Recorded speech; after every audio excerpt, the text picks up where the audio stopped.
at the Hague. The beach is called Scheveningen. We're entering the dune areas right now, so time for another live stream. Just hope that I can walk around here. Yes, I can. All right, so when you're here, let me know in the live chat, please. Thank you very much.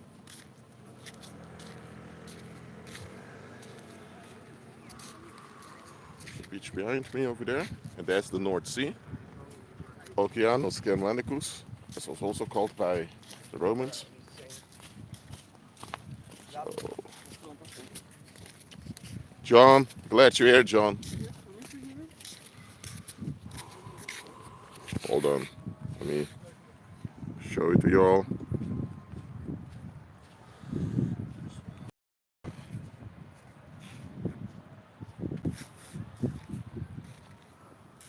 This is where I am right now. Dion is here. I'm glad you're here, Dion. Thank God there's not that much wind anymore, so it will not disrupt the audio, which is good. Going up hills now. At the 4-minute mark, I'll begin with the class, as always. When I'm at home, I use StreamYard, but when I'm outside, I tend to use the YouTube app. You're not allowed to enter in here. This is a protected area. I have no interest in entering in it either. Justin is here. Justin, you may recognize where I am right now. The beach near the Hague. You might have been here a couple of times.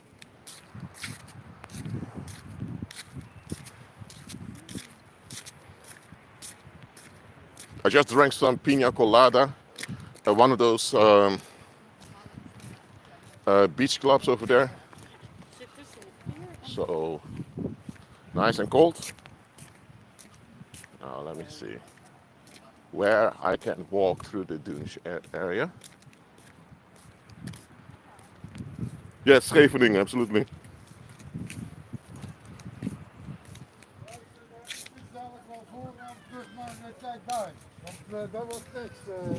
All right. So again, that's in front of me. There's the Hague. Let me try to go over there. Again, I started a 4-minute mark. That's within 1 minute.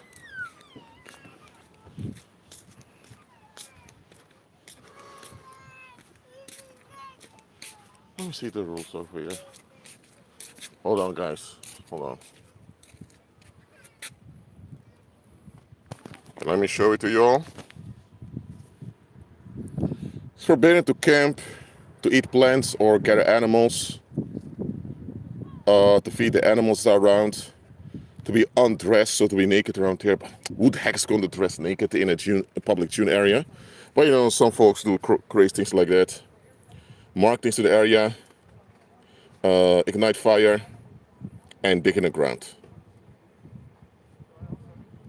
Well, anyway, with the right mind would undress themselves. But anyway, some folks really all the way there. But anyway, it's a 4-minute mark, so class has begun. In this live stream, we'll talk about public secrets. Now, the term public secret, the first time I encountered it was during high school. Because in high school, for those who grew up in the Netherlands, as you know, you have to make assignments. And sometimes those assignments contain actual newspaper articles or scholarly articles, and you have to make assignments. That's how they train you into the Dutch language. And I read an article about some scandal, and the author said, well, what happened there is public secret, in Dutch publiek geheim. And I used to think, hold on a minute, public secret? But if a secret is public, is it still a secret? Because the definition of a secret is that folks are not aware of it. All right, let me show you. That's where I am right now. That's the Hague right there. That's the beach. North Sea. Across that sea, you have Britain. By the way, can you all hear me? I'm moving further over there to be away from the wind. But understand this, public secret. A public secret is anytime there is some scandal in the community, but the community refuses to admit the scandal. So it becomes a taboo. Now, what is the difference between a taboo and a public secret? A taboo is a public secret that the community guards with sanctions. A public secret is just a scandal you're not allowed to mention. Or mention the scandal will be perceived as impolite or as a crime. And so it's not always clear what the difference is between a taboo and a public secret. But I'm going to give you some distinctions that will help you.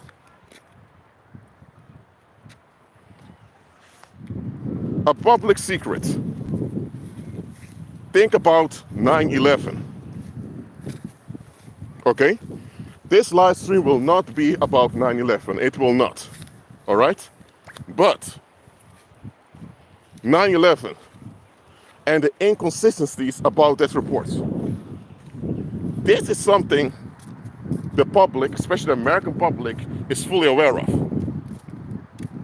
However, if you mention 9/11 being an inside job or 9/11 being off, you will not face direct legal repercussions from the government in a sense of imprisonment or whatever, but people will look down on you saying, you're not patriotic enough. America did a lot for you. America is the best country ever. So what are you talking about? Now, things have changed under President Biden. Right now, if you doubt the official mainstream media narrative of 9/11, you are considered a terrorist. So now it has become a taboo to question 9/11. So a taboo is when a public secret is protected with sanctions. The sanctions can be of a legal aspect. You are being put in prison, you get a fine, or you end up on a blacklist. Or the sanctions can be so doing aerial headlands over here. Let me try to zoom in over here because I believe if you zoom in over here, you can see another, oh no, it's too grainy, never mind. But right over there, if you stand here, you can see, I believe, Noordwijk aan Zee, which is another Dutch coastal town with a beach. You can see it from right over here. Remember, the Netherlands is not that huge. You can clearly see Noordwijk aan Zee from here. All right? The only thing you can't see from here is Britain, but you can't see ships all the way on the North Sea. Now, as I mentioned before, a public secret is a scandal the public won't acknowledge. Now, why would the public not admit a scandal? Why wouldn't they do it? Well, that's an easy question. Once you admit something, you have to actually deal with the thing you've admitted. As simple as that. You cannot admit something and you don't want to deal with the thing you've admitted, because that's a contradiction everyone can see through. So, that is why anytime there's a scandal is a situation that you cannot justify. A scandal is a situation that if you talk about it, it'll be too shocking. So, anytime a situation occurs that the public cannot justify nor brush off, it becomes a public secret. So, anytime you hear people complaining Whether people are complaining in the public transport, in public, or they're complaining at work, or they're complaining at a family gathering, don't pay attention to what the people are complaining about. Pay attention to what's not being mentioned. Pay attention to what's not being mentioned. For example, if you are dealing with an economic recession and everyone complains about the enormous migration from migrants to the country, okay, that's understandable because a lot of locals come to get a job because a lot of the migrants get jobs easier because the employers can pay them low wages. You hear people complain about the migrants coming in, but you won't hear them complain about the fact that their own locals will prefer the migrants above their own local people. Because if the locals would be loyal to their own community, they would decide, you know what, we don't care how many migrants come in, how cheap the labor is. Our local people need to feed their families. So you know what we're going to do? We're going to hire locals before we hire migrants. If the employers in the area were loyal to the community, they would do this. So if they want to complain, they should complain about the employers who look at their pockets before they look at their community. As simple as that. However, is this often the case? Nope. This is not often the case. You will hear the public complain a lot about the migration policy. They'll complain a lot about, man, why don't they send back those hopeless migrants? Okay, but those so-called hopeless migrants would not be an issue for you if your own people in your own homeland were loyal to their own. You get me? So that is a public secret. And also in the mainstream media, there will be a whole debate about the migration policy. Then you have the left wing saying, oh, we need more migration because, well, it's good for the economy, it's good for the culture, it's good for social cohesion, diversity is our strength. They come with all their ideology. They have the right wing opposers saying, hey, listen, we as a people want to be left alone, want to retain our identity. So it immediately becomes a left wing versus right wing debate. And once it becomes a left versus right wing debate, people forget what's really going on. What's going on is that you have local employers who are more interested in making money, so they are greedy for money, and they are taking advantage of migrants, and because of that, they disadvantage their own local people. So they are traitors to the community. That is what goes on. That has to be addressed. But here's the thing. If you admit that your own local people are not loyal to the community, then you have to deal with, hold on a minute, those employers from around here. Where did they come from? They were born in this community. Who raised them? We raised them. So if those employers prefer easy money above being loyal to their own community, and you are the ones that raised them, then you are the ones that raised them to become like what they are today. So that means that what you experience today as a public is the fruit of your own labor. You reap what you have sown. As simple as that. However, this is going to be too confronting for the public. So the public will prefer this left-wing pro-migration versus right-wing anti-migration duality, because then there'll be a back and forth bitching and complaining. And with this back and forth bitching and complaining, nobody will actually address the real issue. And by them not addressing the real issue, nobody is confronted by the neglect in the community. So it may appear as if it's some political conspiracy by the political elite, but it's really the public that does not want to focus on solutions. That's how simple it is. Now, once you understand this, that it's the public that doesn't want solutions, now you realize that, hold on, can you all hear me clearly still? Let me know in the live chat, please.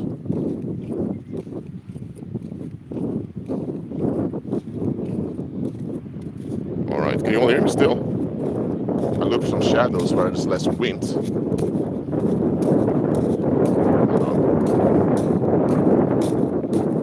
Okay, you can hear me, that's good. Look.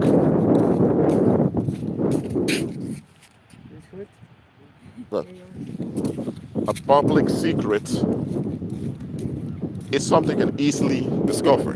Now, why is it important for believers to recognize a public secret? Why is that? Right. It's important because as a believer, you don't want to accidentally upset the public. And this is what I want you to realize about public secrets.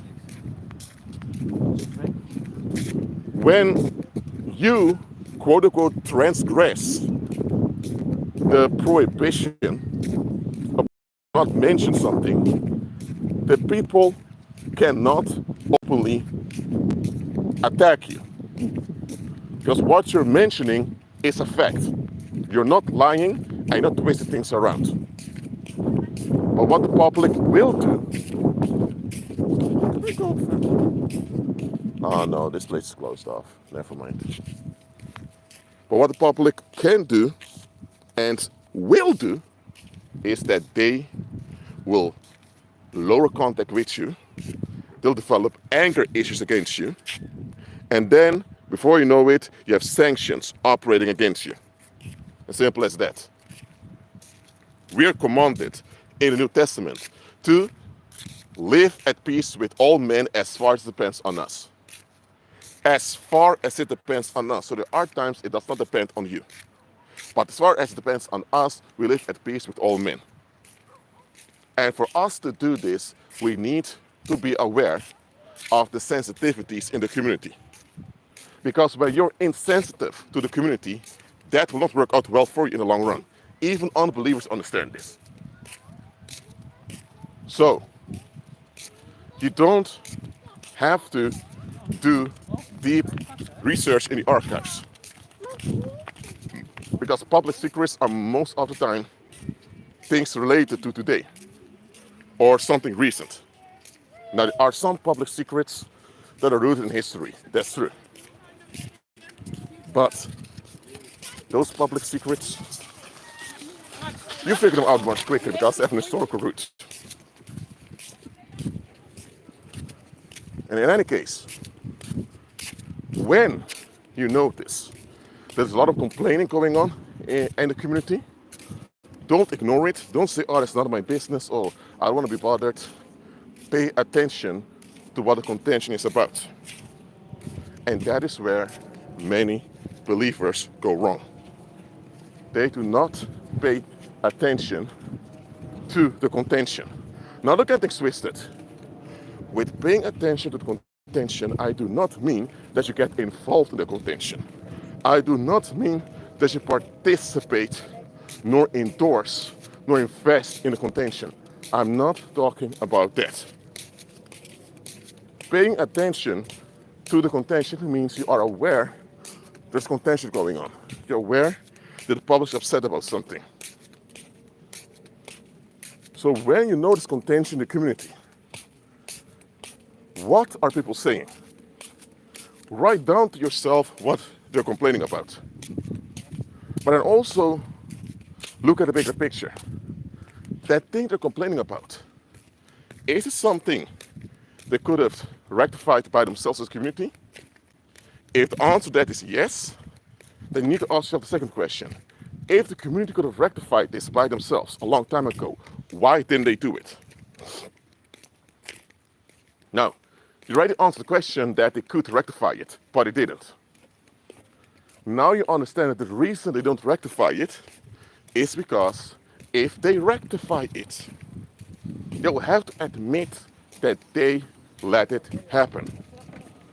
That they were neglectful, that they were incompetent in managing their community. And nobody wants to admit that by their own community, that there was incompetence going on. So, I've just explained to you how to figure out what a public secret is around you. If people complain, okay, what are they complaining about? Okay, is it something they could rectify, something they can do something about easily? If it's yes, why aren't they doing it? Oh, because they need to admit things. So what is it that they have to admit? Aha. Is that thing that they don't want to admit? YouTube, I don't owe the rights to that music. It's just a passenger passing by. Passenger, but anyway. But someone on the bicycle, I mean. But anyway, the thing the public does want to admit, that's a public secret. And once you know the public secret, what do? You keep your mouth shut about that public secret. Yes, you keep your mouth shut about that issue. Now, on YouTube, you have many of those so-called believers. I say so-called believers because I'm not even sure if they are born again. But you have many of those so-called believers who love to expose public secrets. Now, don't get things wrong. I've addressed certain public secrets on my channel, okay? Some things you have to address because it's too dangerous to leave it unaddressed. But you have folks on YouTube, not only believers, you also have pagans doing it. They built a whole channel and a whole career in addressing sensitive topics of various communities. And they get a lot of subscribers. They get a lot of views. So they think, hey, it's working out. But let me tell you one thing. I'm an anthropologist, remember. I know how communities function when there's discomfort. When you are addressing a public secret of a community, that community again cannot accuse you of anything because you're addressing something factual that's going on. But what they will do is they will share your videos behind the scenes. You don't know who's sharing them. They will discuss it, and then you have people making plans to get rid of you. Either try to report you to YouTube or to whatever platform you're at. They will harass the platform just to make it unattractive to do with you. If that doesn't work, they'll try to find out where you live, where you work, to harass you at work and harass you at home, to gang stalk you. And the next step is to drive you to suicide or to actually find someone who's willing to do the dirty job by killing you. That is how it goes. So, if the Heavenly Father did not anoint you to address public secrets, then I recommend you don't do it. Please don't. You will be endangering yourself, and the danger will not cease from you. It will haunt you, and then you'll need a lot of prayer and fasting to shut it down. Simple as that. So, how many of you have experienced the following? That you mentioned something, not even something big, it's not something embarrassing, but you mentioned something, I realized people around you became quiet. How many of you ever experienced this? You mention something, you've noticed, people suddenly become quiet. How many of you have been through that? Let me know in the live chat.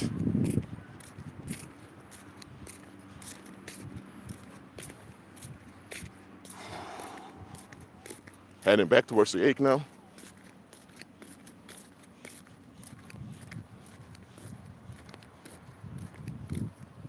All right, Dion has. Who else?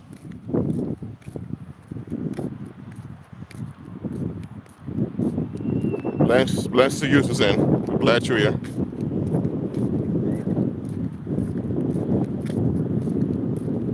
Well, if you experience this, whether it's at home, whether you were a child growing up, or whether it is just in public and anywhere, now you know that you hit a public secret.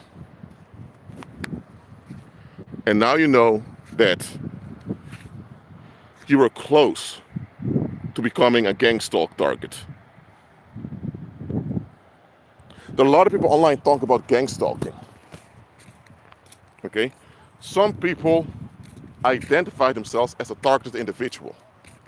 Their whole identity is about them being this victim that's harassed. Year after year, they keep making videos as a targeted individual. That's not healthy. Okay? Gang stalking exists, absolutely. I've experienced it too. But it's not what those YouTube channels claim it is. Gang stalking is simply when the public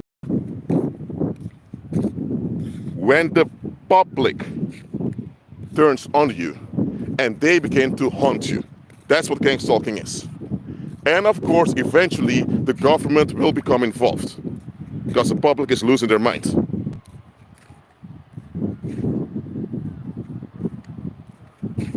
Now, how do you become a target for gang stalking?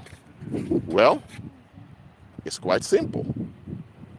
Anytime you hit or you say anything that maybe you're unaware of it, but you expose a public secret, it's then that you become what they consider a target individual. But I would not recommend you to identify yourself as a target individual because it's important for you to heal from these things and to recover. If you identify with it, you keep claiming it. And when you claim it, it remains part of you. I'm not telling you to deny if gang stalking goes on, but don't claim it as an identity. So, a taboo, you recognize very quickly because people will hint towards the sanctions as on mentioning something or discussing something. But a public secret does not have established sanctions against it. A taboo is easy. People immediately show you their sanctions, even if they can't justify the sanctions. But a public secret has no established sanctions against it. And because there's no established sanction, there's no protocol around it. That's why gang stalking comes in. Gang stalking is when the public goes after someone just to shut that individual up.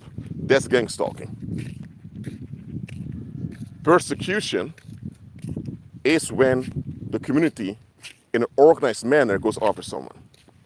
But now you may ask, but Rashid, isn't gang stalking also organized? Well, not really. Gang stalking is informal. It's the public having an agreement against you. That's gang stalking. Persecution is the advanced form of gang stalking. In persecution, there's an actual blueprint of how to deal with people like you. Whether it's ghosting them or put them on a secret blacklist, on a no-fly list, or whatever.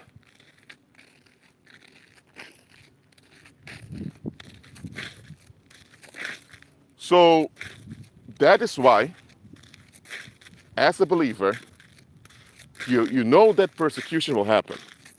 Now, the lower version of persecution, which is gang stalking, is also retaliation. Both are retaliation. One is informal and the other one is organized. But nevertheless, it's both retaliation. Now, as a believer, you will face retaliation during this lifetime. You will. There is no other option. You can't pray retaliation away. But you have to understand how retaliation emerges, and then you have to also realize what you can do about it and how you can bypass retaliation. Just because Christ said you will face retaliation during this lifetime, that does not mean that you have to just jump into any bad situation, and it doesn't mean you have to welcome every bad situation. You can, by using wisdom, avoid bad situations, or avoid bad situations from clinging onto you. And that's why you ought to be renewed in your mind, so that you can properly see things as they are. If your perception is corrupt, then your results in life will be corrupt. That's what Jesus said. If your eye is single, the whole body will be enlightened. But because he said the eye is the lamp of the body. A lamp is what you use in order to illuminate an environment, whether it's a room or where at night when you're walking through a forest or on the streets, you illuminate it with street lights. If your perception is what enlightens your life, that means your perspective, or your perception, better say, your perception must be proper. If your perception is not proper, that means you won't be able to process things properly. And if you're not able to process things properly, that means that anyone can trick you into any bad situation. Why? Because you don't see things properly. Oh, there's a lot of sand over here. You can see. Hold on. Right.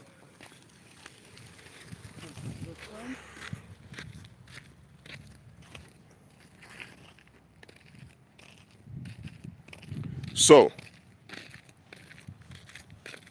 your perception must be Christ-centered. Your perception must be in harmony with the will of the Heavenly Father. If that's not the case, then you need deliverance. You cannot go through life with a corrupt perception and expect to have good outcomes. That is not going to happen because you will act based on your perception. What if a situation is dangerous and toxic, but you don't perceive it as dangerous nor toxic based on how you were raised? The way you were raised by your parents or by your community blinds you from seeing the toxic and bad situation. So what happens? Because you don't notice the toxicity, you end up participating in a situation, you end up with a bad result. And then you think, how this happened? No, it happened because your perception was wrong. If you had the right perception, you would have never even entertained certain people, or you would have avoided certain circumstances. So, it can also be that you have a great opportunity right in front of you. But because you don't notice it's a great opportunity, you end up not taking advantage of the opportunity and you end up missing out on good things in life.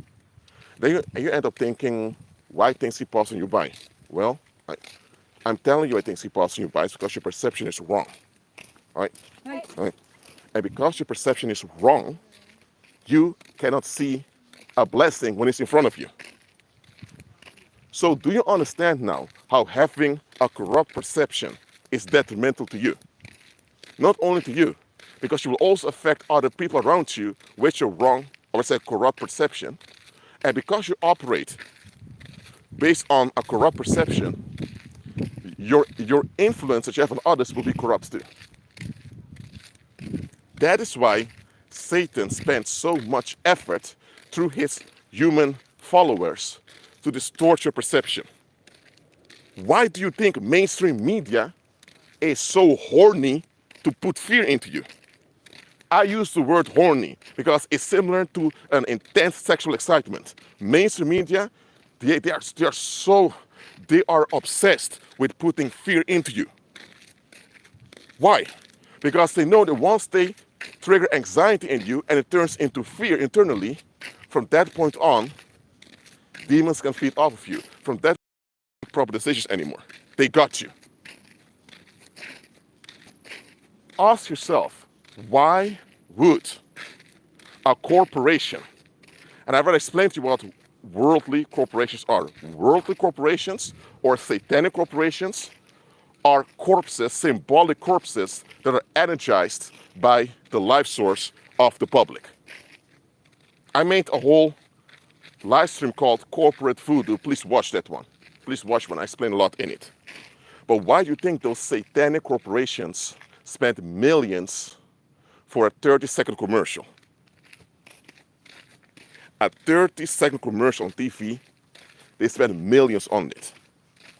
Now, right, those millions, that's a fortune. They spent a fortune on a 30-second commercial.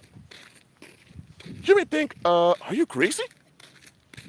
What if you spent $25 million on a McDonald's commercial, for example, and McDonald's doesn't get more customers? That means you waste all that money. But here's what you need to understand. Those satanic corporations don't care about money. That's what I want you to understand. Hello? No. Those satanic corporations care nothing about money. Yeah, but Rashid, they always tell you have to work hard or else they fire you. They always tell you have to work hard, which things in life. Why do you think they keep telling you about working hard? When you keep working hard, you get drained, you get exhausted. And who's the one draining you? They are. Who is being fed with your life source? Evil spirits are. It's about draining you to feed those fallen angels. That's what it's about. It's indirect devil worship. This is what it is. Let me tell you, if Microsoft or Apple or Nike, McDonald's or Disney, Netflix, or if any of those worldly corporations, if they would have to lose, oh, Lord, if they would have to lose all their money right now, just to, Lord, have mercy.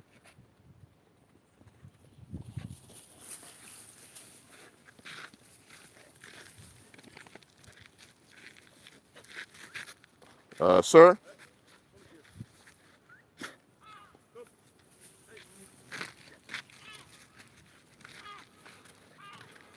That's why.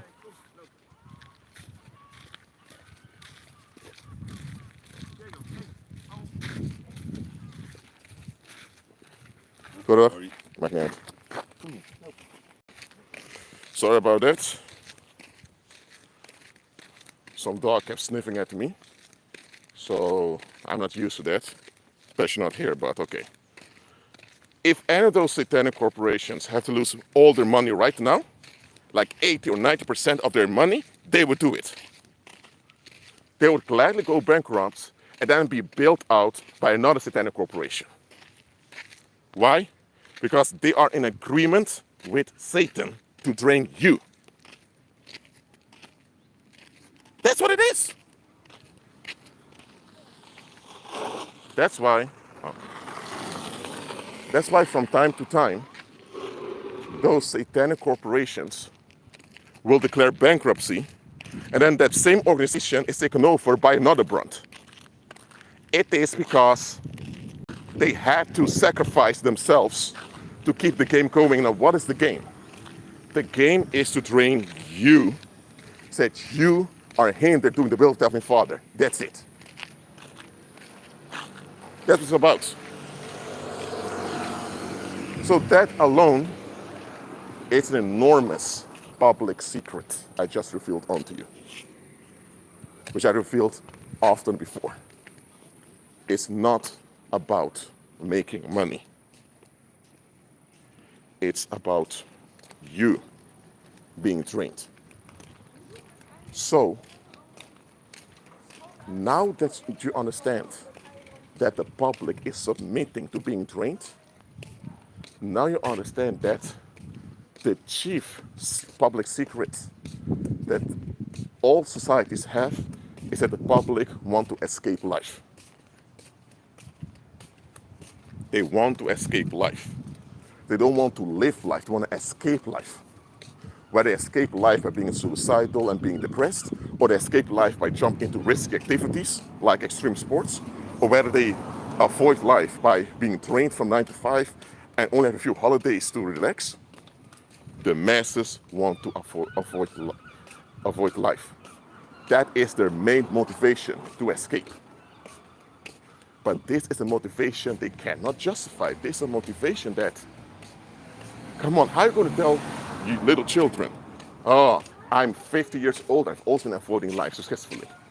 Look at what type of great man I am. You have to be like me, avoiding life. Even children look at you and think, Okay. Or let's say you, I don't know, let's say you are in your 30s and you have people in the late teens. Those in the late teens looking up to you thinking of as a role model. And then they figure out you haven't done anything in life but just escaping. So escapism is actually not having gratitude to the Heavenly Father. Escapism means you don't value life and you're not grateful nor thankful to God. That's what it means. Instead, you want substitutes for life. And the substitutes come in the form of trauma and conflict. So understand this. Society does not want conflict to be resolved. Why is that? Because society itself is a giant conflict. By the way, can you all hear me? I ask it just to be certain. It's a little bit of wind again. Hold on. I know where I ended up in here, but I'm heading towards the tram over here. Hold on. Meneer, weet je waar de tramstation is? Deze komt helemaal daar en dan moet je weer daar naartoe. Oké, dank u wel.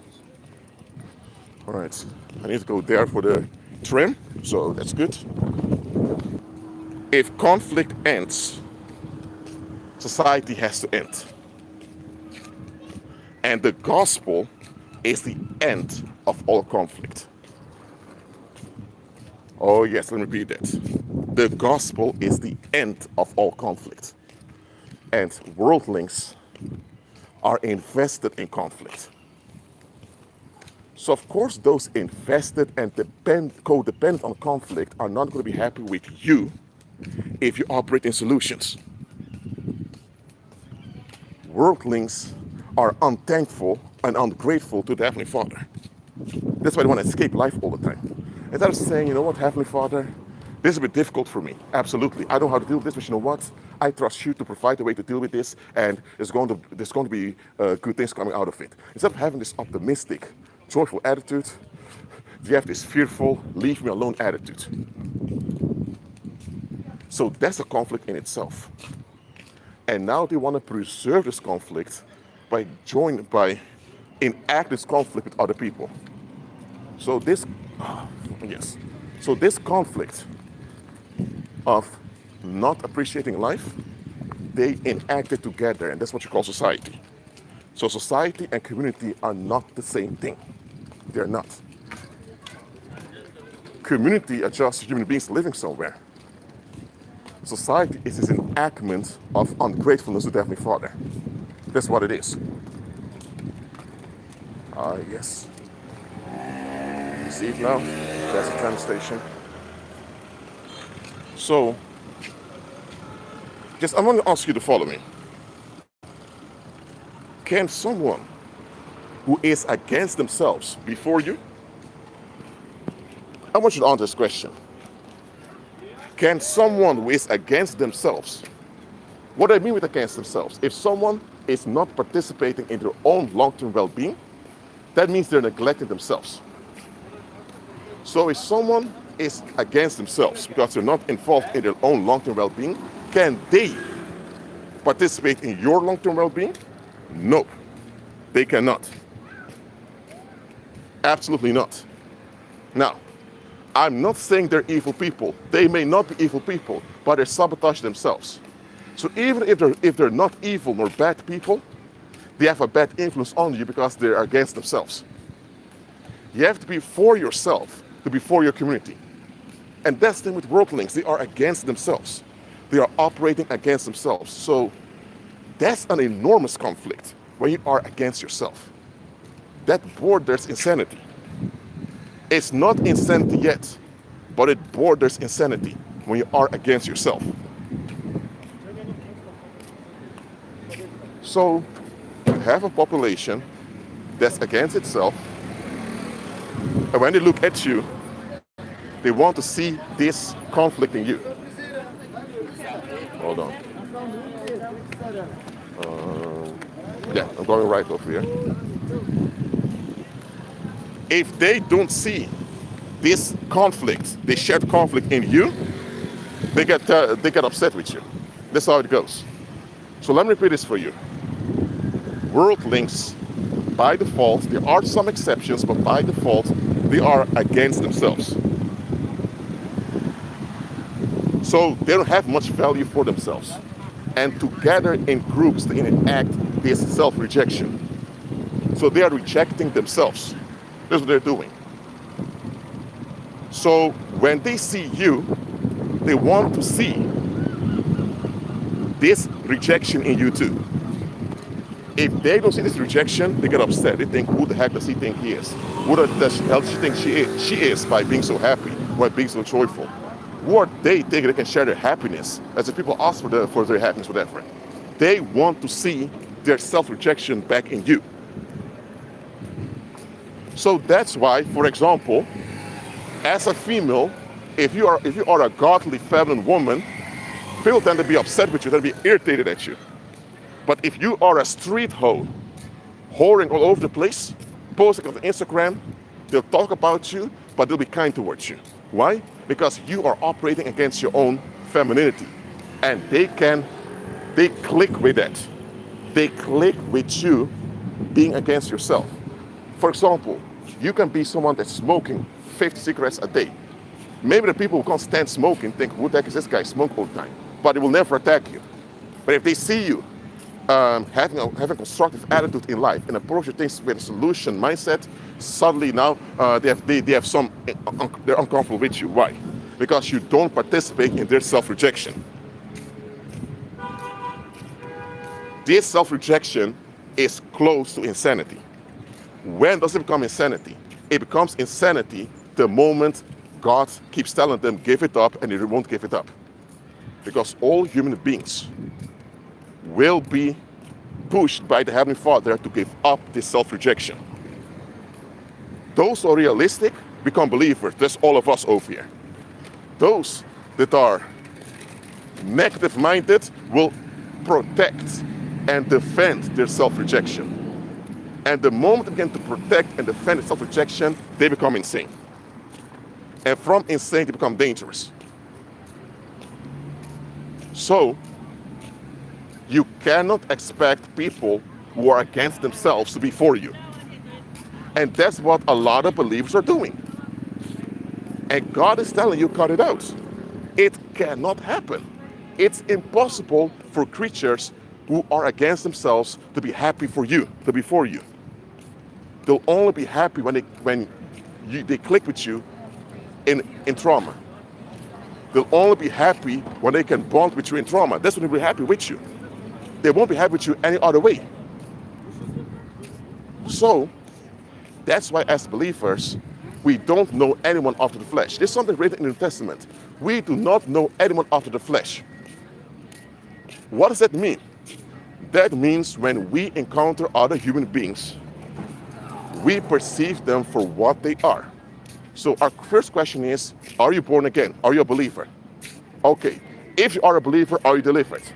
Oh, if you are delivered, great. Then we can partner together. If you're not delivered, sorry, we need to keep a safe distance and you need to face yourself. If you're an unbeliever, hey, I walk in love towards you, no problem with you, but I can only team up intensely with those on the same level. And if you're an unbeliever, there can be two options. Either they're willing to improve, then they are prospect believers, people that are likely to become believers, then you can still minister unto them, or they are bitter against reality and they become reprobates. Well, that's how we need to look at other people. You can't say, oh, that guy over there, he just goes to his work, he never bothers anyone else, he's always polite, always respectful, and nobody has problems with him, so he's a good guy. But then a believer will look at the situation and think, well, hold on a minute, this guy ain't doing anything for his community. This guy ain't not even doing something for himself. The only thing he does is allowing himself to be drained by a corporation, and then he dies. I mean, he doesn't even care about himself. And he gets a pat on the back, he gets approval from the crowd for doing so, because the crowd operates in self-rejection, and because he rejects himself by allowing himself to be drained by the corporation, people are happy with him. This is why they call him a good guy. But a believer will look at him and think, come on, that guy's out of his mind. That guy's enabling harm on both himself and the community by viewing himself so low. He needs to stop looking down on himself like that. So, as a believer, we look at the spirit condition of someone, because that is what eventually matters. Okay? Maybe you see, let's say you see a single mom. This single mom has 10 children with 5 different men. She made a mess in her life. She couldn't properly choose a proper husband. So she has 10 children with 5 different men. So society looks at her and says, man, she's a burden, having 10 children with different fathers. Oh my God, she's a mess. And then you have another woman who's married and she has 2 children with the same husband. Now, society will praise the woman who's married with children with the same husband. So, but here's the thing. There's nothing wrong with a woman getting all her children from the same man. That's how it should be. Okay, that's a good thing. But just because she has her children with the same man doesn't mean she's of good quality. It can be she's a churchgoer who just wants to get a pat on the back and to be left alone by everyone else. She's very kind and sweet towards people that validate her escapism.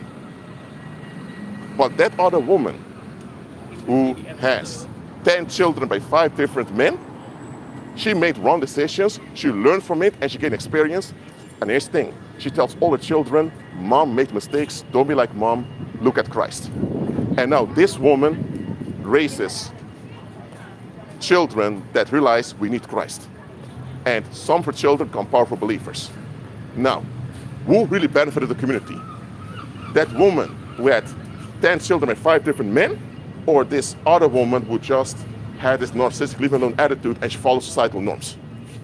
Okay, I prefer that other woman didn't have 10 children by 5 men. Absolutely. But you have to look beyond the past and beyond the current circumstances. What is she? Too often, we look at who someone is. A single mom, a married woman, a divorced man. We look at their social situation, who they are. We need to look at what they are.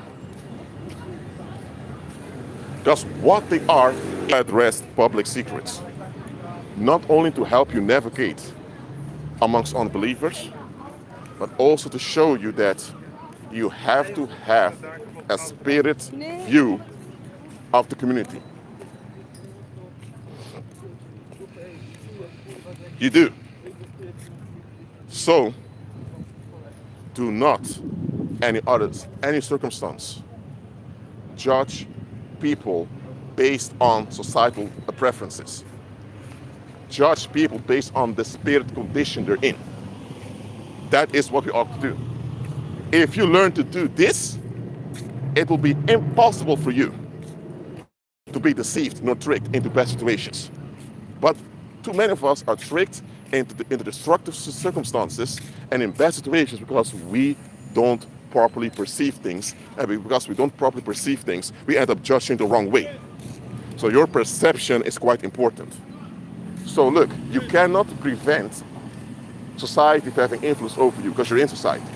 The world will have some influence on you because hey, you're in the world. But what you can do is neutralize the influence of society on you by watching out who you're dealing with and who you have close to you. If you have someone close to you and they have no interest in improving their perception, they don't even want to talk about the option of becoming better or helping out the community, such an individual is a demonic portal that will be used eventually against you. That's the type of individual you have to avoid. It's simple as that. But often, we end up holding on to such people at our own detriment and the detriment of our households. So, is it clear to you now why your perception must be Christ-centered? Let me know in the live chat.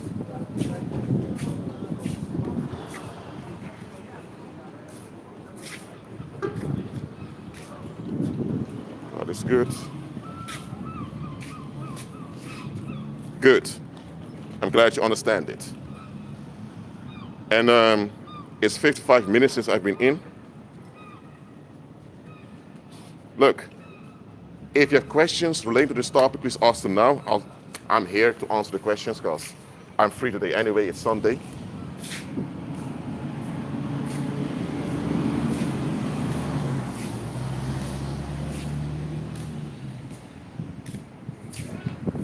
Ask your questions. I'm here.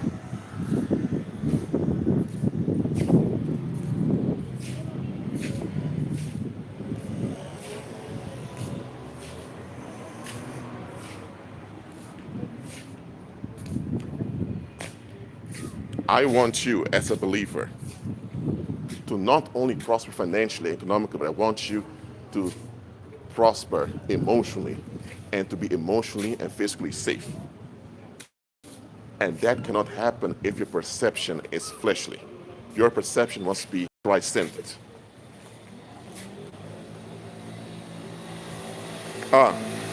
Thanks, Milan. I'm glad you saw that live stream. That's great. Well, thank you all for being here and listening. If you're in the Netherlands, please go outside, catch some of the warm weather. Now the sun is still up. You don't need any coat or anything. Keep on agreeing with Christ, be at peace, and I'll see you next time. Shalom.